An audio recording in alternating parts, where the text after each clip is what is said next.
ਹੁਣ तक ਤੁਸੀਂ ਬਿਨਾਂ ਡਰਾਈਵਰ ਤੋਂ ਟ੍ਰੇਨ ਅਤੇ ਕਾਰ ਚੱਲਦੇ ਸੁਣੇ ਵੇਖੇ ਹੋਣਗੇ, ਪਰ ਜਲਦੀ ही ਤੁਸੀਂ ਬਿਨਾਂ ਡਰਾਈਵਰ ਦੇ ਖੇਤ ਵਿੱਚ ट्रैक्टर ਤੇ ਕੰਬਾਈਨ भी चलते वेखोगे। जी हाँ, जापान की एक कंपनी का ऑटो स्टीयरिंग सिस्टम अजिहा काम करेगा।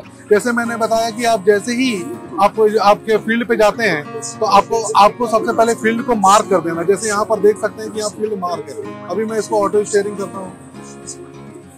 जैसे ये ऑटो स्टीयरिंग मोड में चलने लगा, देखिए ये ट्रैक्टर ऑटोमेटिकली उस ट्रैक को फॉलो कर रहा है और स्टीयरिंग अपने आप मूव कर रही है। तो ये स्टीयरिंग बेसिकली ट्रैक्टर या जो भी आपके जो इम्प्लीमेंट्स में यूज करना चाहते हैं उस पर ये राइस ट्रांसप्लांटर वगैरह इसमें लगा रहता है। तो ये और देखिए उस लाइन को फॉलो करते हुए जा रहा है और स्टीयरिंग भी उसको कंट्रोल जो है सिस्टम को कंट्रोल कर। ट्रैक्टर पे भी लग सकता है, राइस ट्रांसप्लांटर पे लगता है और हार्वेस्टर पे भी लगते हैं। ਇਹ ਸਿਸਟਮ ਕਿਸੇ ਵੀ HP ट्रैक्टर, ਕੰਬਾਈਨ ਅਤੇ ਪੈਡੀ ट्रांसप्लांटर ਉੱਤੇ ਲਗਾਇਆ ਜਾ ਸਕਦਾ है। ਇਹ ਆਪਣੇ आप ही खेत ਦਾ सारा काम करके दम लवेगा। ये हर काम कर सकता है, लेकिन बेसिकली ऑटो स्टीयरिंग हम लोग अभी इंडिया में उस वे में इम्प्लीमेंट कर रहे हैं जहाँ पर सिंगल एक स्ट्रेट लाइन को फॉलो करते हैं।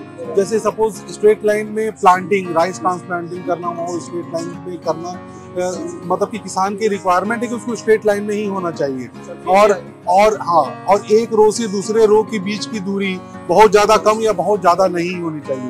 तो उस जहाँ पर उतनी प्रिसीजन की जरूरत है जिस प्लांट में, जैसे आप पोटैटो प्लांटिंग करते हैं तो उसके लिए आप देखते हैं कि जो आपका जो रो होता है वो स्ट्रेट काफी करना पड़ता है। तो अभी सबसे पहले हमारा कॉन्सेप्ट है स्ट्रेट लाइन को इंट्रोड्यूस करना पहला। अभी धीरे धीरे आने वाले समय में ऑटो स्टीयरिंग में ऐसे बहुत सारे एप्लीकेशंस हैं जो हम उसको जोड़ते जाएंगे, लेकिन अभी ये इनिशियली स्टार्टिंग कंडीशन जैसे आपने बताया कि हम इस तरह के प्रोडक्ट पहली बार लगा रहे हैं, तो हम चाहते हैं कि किसान को ऐसी चीजें समझाएं जो उसको समझ में आए। इस नूं चलाउण लई किसान नूं सब तो पहला ये काम करना पवेगा। वो एक वन टाइम प्रोसेस है और कोई बहुत बड़ा चीज नहीं है।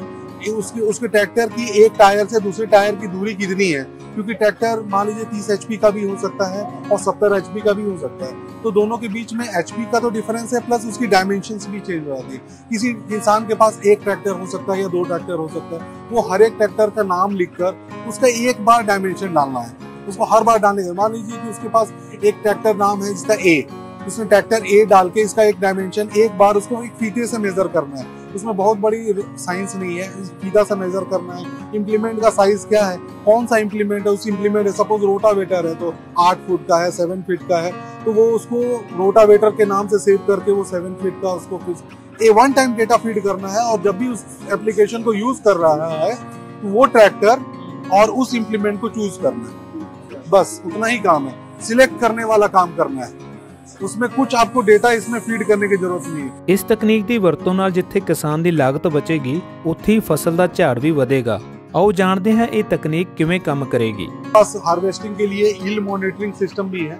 सो यील्ड मॉनिटरिंग सिस्टम में जैसे डिफरेंट सेंसर्स है, जैसे उसके मॉइस्चर कितना है, जब आप हार्वेस्टिंग करते हैं तो मॉइस्चर कितना है, उस समय उस मॉइस्चर को कलेक्ट करता है डेटा, और उस खेत में किस एरिया से कितना वॉल्यूम मेरे को अनाज निकला वो भी सारा कैलकुलेट करता है।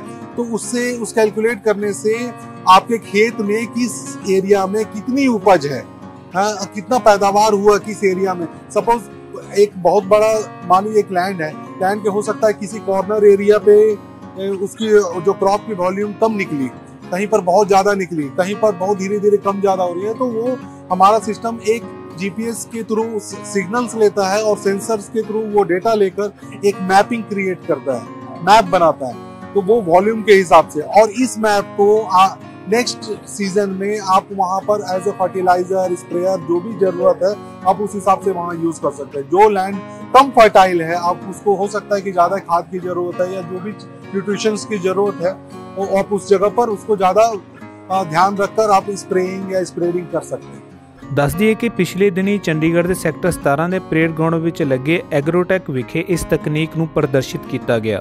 विदेशों में वरती जाने वाली ये तकनीक साल 2023 पंजाब हरियाणा सूबे लॉन्च होने जा रही है।